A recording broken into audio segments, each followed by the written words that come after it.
Hello guys, good morning to all of you. I hope आप सब बहुत अच्छे होंगे। ठीक है, सो शुरू करते हैं आज का अपना current affair session today motivation के साथ। If you can not do great things, do small things in a great way, bye Napoleon Hill. तो नेपोलियन हिल आपको पता है बहुत ग्रेट पर्सन थे। ठीक है, तो उनकी एक कोट है, उन्होंने कहा है कि यार अगर आप ठीक है ना अपनी लाइफ में आप बहुत बड़ा अचीव नहीं कर पाए, बड़ी बड़ी चीज़ें नहीं कर पाए, कोई बात नहीं, कोई इश्यू नहीं है सर। लेकिन जो अभी आप कर रहे हैं, ठीक है, या जो आप इन फ्यूचर करोगे कहीं भी, ठीक है, आप उससे बड़े तरीके से करिए ना। या तो बहुत बड़ा काम कीजिए, ठीक है, या फिर कोई छोटे काम को पकड़ लिए और उससे इतने अपने उसमें अपना 100% दे दीजिए। ठीक है, तो भी आप लाइफ में बहुत आगे जाएंगे। ठीक है, तो इस बात को आप ध्यान रखेंगे। If you can not do great thing, do small things in a great way. ठीक है, हम सोचते हैं यार ये छोटा काम है, इस पर क्या, नहीं सर। हर काम, कोई काम छोटा बड़ा नहीं होता, हर काम में बहुत सारी अपॉर्चुनिटीज़ होती हैं। ठीक है, तो सर वही है ना, मतलब वो तो आपके सोच पे डिपेंड करता है। ठीक है, तो आप देख सकते हैं वैसे अपने आसपास सर। वैसे तो बाटा हो गया, ठीक है, मोची, क्या ये कि जूते बनाने वाला काम है क्या? तो देख लियो किस, देख सकते हो आप वो किस लेवल पे लेके गया है। तो सर कोई काम छोटा नहीं होता, अगर आप छोटा काम भी पकड़ते हैं ना, आप उसे मतलब बहुत आगे ले जा सकते हैं। MBA चाय वाला एग्जाम्पल है आपके सामने। तो गाइस ये बात आप ध्यान रखेंगे। ठीक है, तो गाइस आज है, पता ही है आपको, दिवाली। तो हैप्पी दिवाली आप सबको। ठीक है, एंड मेरी एक रिक्वेस्ट है यार, go green and avoid crackers. ठीक है, हो सके जितना हो सके यार प्लीज़ क्रैकर ना ही जलाएं। ठीक है, एनवायरनमेंट को प्रोटेक्ट करना हमारी जिम्मेदारी है। ठीक है, तो अगर हम चाहते हैं कि हम दिवाली खुशियों से मना रहे हैं और हमारी आने वाली फ्यूचर जनरेशन भी इसी एनवायरनमेंट में मना सके, ठीक है, जो आज हम फील कर रहे हैं वैसा वो भी फील कर सकें, तो ये हमारी भी रिस्पॉन्सिबिलिटी है कि हम क्रैकर्स वगैरह अवॉइड करें और अपने एनवायरनमेंट के लिए थोड़े जागरूक रहें। ठीक है, चलिए बढ़ते हैं आगे। और हाल ही में आपको पता है, ये न्यूज़ मैंने आपको पहले भी बताई थी कि इसरो ने ना 36 सैटेलाइट्स लॉन्च करी है। ठीक है, अपने हैवीएस्ट रॉकेट LMV-3 से। ठीक है, तो ये 36 जो सैटेलाइट है ना, ये कौन सी कंपनी को बिलोंग करती है? तो इसका सही आंसर हो जाएगा वन वेब। ये UK बेस्ड कंपनी है। ठीक है, और ये यूज़ इसरो की कॉमर्शियल लॉन्च था। ठीक है, तो आप पढ़ सकते हैं, यहाँ भी लिखा हुआ है मैंने, 16 वेब 36 ब्रॉडबैंड कम्युनिकेशन सैटेलाइट्स, ये भी बात आप ध्यान रखेंगे। ठीक है, कि ये कम्युनिकेशन सैटेलाइट थी और लॉन्च कहाँ की गई है? लो अर्थ ऑर्बिट में। ठीक है, from A UK based one web, जैसे मैंने आपको बताया। ठीक है, तो ये जो इसरो का लॉन्च था ना, ये LVM-3 से था, तो आप याद रखें। और इसरो की फर्स्ट डेडिकेटेड कॉमर्शियल मिशन था। ठीक है, जहाँ हमने 36 सैटेलाइट लॉन्च करी है। ठीक है, अब LLVM की आपसे फुल फॉर्म भी पूछ सकते हैं, वैसे इजी है, लॉन्च व्हीकल मार्क 3, तो ये भी ध्यान में रखेंगे। और सतीश, ये लॉन्च कहाँ से की गई है? सतीश धवन स्पेस सेंटर, और उसकी लोकेशन कहाँ है? श्रीहरिकोटा इन आंध्र प्रदेश। तो ये एक फैक्ट भी आप याद रखेंगे।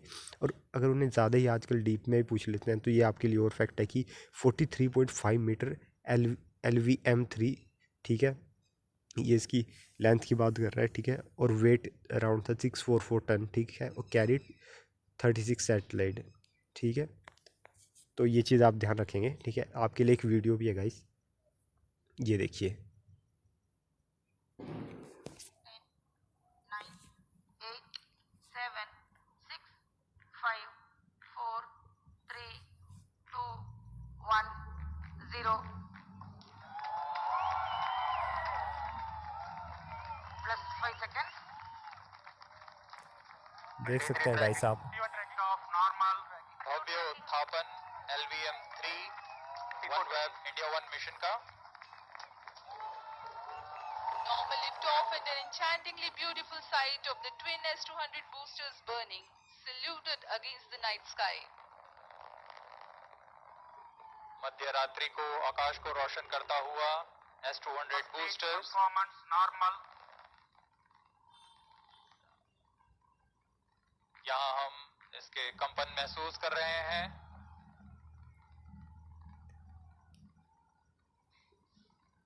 Searing the night sky, the LVM। तो गाइस आपको ये वीडियो अच्छा लगा होगा, है ना? चलिए बढ़ते हैं आगे यार। सेकंड क्वेश्चन है, हाल ही में एक साइक्लोन आ रहा है हमारे जो नॉर्थ ईस्ट है, वेस्ट बंगाल और उड़ीसा कोस्ट पे। ठीक है, तो आपको उसका नाम बताना है, क्योंकि साइक्लोन के नाम बहुत बार डायरेक्टली पूछ लिए जाते हैं एग्जाम में। तो इसका नाम है साइक्लोन सितरंग। ठीक है, आप ये पढ़ सकते हैं साइक्लोन सितरंग, ठीक है। चलिए बढ़ते हैं आगे। थर्ड क्वेश्चन है, वो कौन सी स्टेट है जिसने भी अनाउंस किया है मोटरसाइकिल अलाउंस कितने का, 500 रुपये का, किसे अपने पुलिस पर्सनल को, ठीक है। जिसका सही आंसर हो जाएगा वो उत्तर प्रदेश है। वो चीफ मिनिस्टर योगी आदित्यनाथ ने अनाउंस किया है, ठीक है, monthly motorcycle allowance ₹500 for police personnel in the state. तो ये बात भी आप ध्यान रखेंगे, ठीक है। Next question, which state will organise literary festival. तो इसका सही आंसर हो जाएगा उड़ीसा, ठीक है। आप ये देख सकते हैं उड़ीसा लिटरेरी फेस्टिवल 2022, ठीक है। ये आप ध्यान रखेंगे, ठीक है। चलिए बढ़ते हैं आगे। यूनियन होम मिनिस्ट्री ने ना हाल ही में कैंसिल करा है फॉरेन कंट्रीब्यूशन रेगुलेशन एक्ट के अंदर जो लाइसेंस मिला था 2 NGOs को। तो आपको उनका नाम बताना है, ठीक है। तो उसका नाम हो जाएगा Rajiv Gandhi Foundation and Rajiv Gandhi Charitable Trust, ठीक है। तो ये जो 2 NGOs हैं ना, ये मतलब इन पे एलिगेशंस वगैरह लगे हैं कि ये इन्होंने लॉ को वॉयलेट किया है, ठीक है। This 2 NGO are currently being headed by former Congress president Sonia Gandhi. और हाल ही में मैंने ये भी देखा है कि कुछ एग्ज़ाम्स हुए हैं, ठीक है, तो उनमें डायरेक्ट FCRA की फुल फॉर्म भी पूछ लिया। तो ये बात भी आप ध्यान रखेंगे, इसकी फुल फॉर्म है फॉरेन कंट्रीब्यूशन रेगुलेशन एक्ट, ठीक है। ये आई है एग्ज़ाम में, तो गाइज इंपॉर्टेंट है मतलब, तो ध्यान रखेंगे आप इस चीज़ को भी, ठीक है। चलिए बढ़ते हैं आगे। हाल ही में यूनाइटेड नेशन डे मतलब कब ऑब्जर्व किया जाता है। तो इसका सही आंसर है 24 अक्टूबर, आज ही के दिन यूनाइटेड नेशन डे ऑब्जर्व किया जाता है। तो आप ये देख सकते हैं कि 24 अक्टूबर को, ठीक है, United nation day mark anniversary of entry into the force in 1945 of the UN charter. मुझे कमेंट करके बताओ कि यूनाइटेड नेशन ऑर्गेनाइजेशन आई उससे पहले कौन सी ऑर्गेनाइजेशन थी जो ये सेम काम करती थी, मतलब उस लेवल का नहीं करती थी, लेकिन हाँ थी एक कि पीस को मेंटेन करने। वो उसका फेलियर हुआ, वो फेल हुई, तभी यूनाइटेड नेशन बनी है, ठीक है। और आपको क्या लगता है यार, यूनाइटेड नेशन क्या बहुत सक्सेसफुल है कि पीस मेंटेन कर पा रही है दुनिया में या नहीं? क्योंकि हम देख रहे हैं इतनी सिविल्स वॉर चल रही हैं, इतनी वॉर्स हो रही हैं, ठीक है। लेकिन यूनाइटेड नेशन का रियल रोल क्या है यार, आप कमेंट करो कि ये कुछ उतनी इफेक्टिव है, बनी थी या नहीं है, ठीक है। इसके हेडक्वार्टर है न्यूयॉर्क USA में, और इसके सेक्रेटरी जनरल जो अभी आए भी थे इंडिया में, ठीक है, एंटोनियो गुटरेस। तो नाम याद रखेंगे, ठीक है। चलिए बढ़ते हैं आगे। ये कुछ फैक्ट है यार UN के बारे में, ठीक है। इन 1945 सिर्फ 50 नेशन आए थे, जिसमें इंडिया भी था, ठीक है, सैन फ्रांसिस्को में, to create new organisation for the क्यू peace prosperity and human rights के लिए। तो वो कौन सी थी? United Nation. तो याद रखेंगे जब यूनाइटेड नेशन बना तो इंडिया भी इसका पार्ट था, ठीक है। ये एक और 80-50 डेलीगेट्स थे उस टाइम जब ये साइन हुआ, और उसमें सिर्फ 4 वुमेन थी। तो वुमेन्स की पार्टिसिपेशन यार तब से ही मतलब कम है, ठीक है। चलिए बढ़ते हैं आगे। ये देखिए, United Nation come a long way since its foundation today. United Nation organisation made up of 193 member countries. तो अभी आप देख ही सकते हैं सभी इसकी जितनी भी कंट्री है वो इसकी मेंबर्स हैं, ठीक है, यूनाइटेड नेशन की। और आप ये भी देख सकते हैं कि 6 लैंग्वेज है ऑफिशियल, UN की 6 लैंग्वेज है। इस चीज़ का भी आप ध्यान रखेंगे कि UN की ऑफिशियल 6 लैंग्वेजेस है, ठीक है। तो आप गाइस देख सकते हैं यहाँ पे 6 लैंग्वेजेस हैं, ठीक है। Arabic, Chinese, English, French, Russian, ठीक है। तो गाइस आप जैसे कि बताया मैंने आपको कि 6 लैंग्वेज होती है, Arabic, Chinese, English, French, Russian, Spanish, ठीक है, आर UN 6 ऑफिशियल लैंग्वेज, ठीक है। और यूनाइटेड नेशन के हेडक्वार्टर मैंने आपको बता ही दिया है न्यूयॉर्क में, ठीक है। चलिए बढ़ते हैं आगे।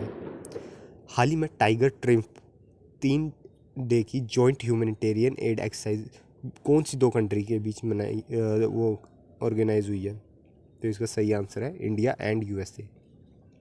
देखो टाइगर ट्रम्प जो एक्सरसाइज है ना, इसका इस बार ये सेकंड एडिशन है, ठीक है। ये बात ध्यान रखेंगे, पिछली साल ही शुरू हुई है, ठीक है। तो ये इंपॉर्टेंट हो सकता है आपके एग्जाम में डायरेक्ट क्वेश्चन आ सकता है डिफेंस वाले में। तो टाइगर ट्रम्प आपकी कहाँ पे कंडक्ट करी गई है? विशाखापट्टनम में, ठीक है, फ्रॉम 18 to 20 अक्टूबर, ठीक है।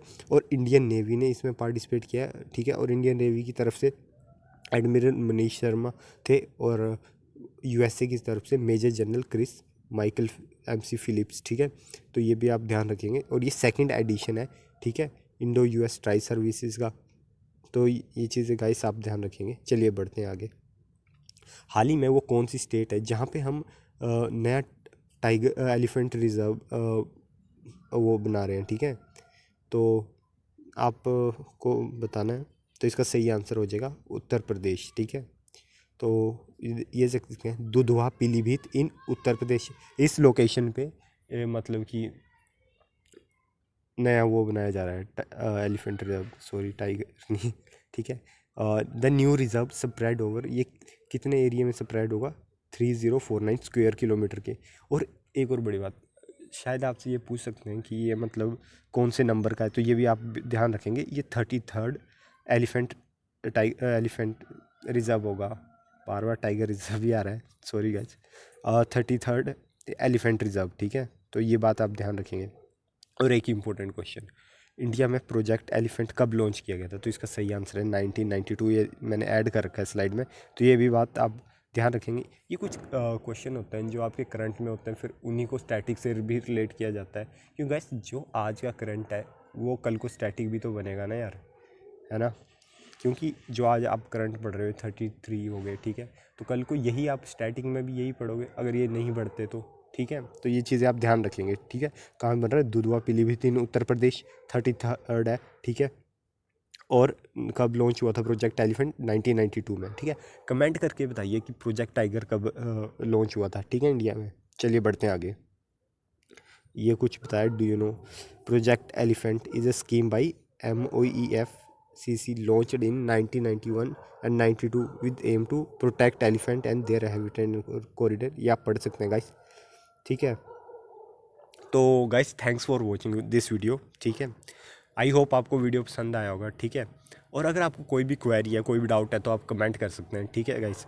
और वंस अगेन हैप्पी दिवाली आप सबको, ठीक है। आप की अब दिवाली अच्छे से मनाइए, दिवाली आपकी लाइफ में यार रोशनी लेके आए, ठीक है। और आप जल्दी से जल्दी जो भी पाना चाहते हैं वो आपको मिले, ठीक है गाइस। तो गाइस फिर मिलते हैं कल नेक्स्ट वीडियो में 6 बजे, ठीक है। तब तक take care and sharing is caring, ठीक है गाइस, बाय।